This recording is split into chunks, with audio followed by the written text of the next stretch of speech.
มหนาวพัดมาอีกแล้วน้องแก้วคงหลงคอยพี่เคยสัญญาให้ไว้จะกลับไปหาคนดี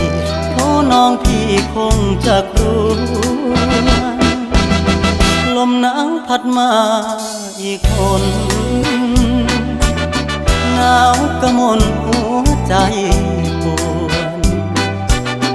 ยามหนาวมาห่างน้องเจ้าคงมองและรำครวญลมหนาวจะหวนกลับไปฟ้าเอ่ยโปรดเห็น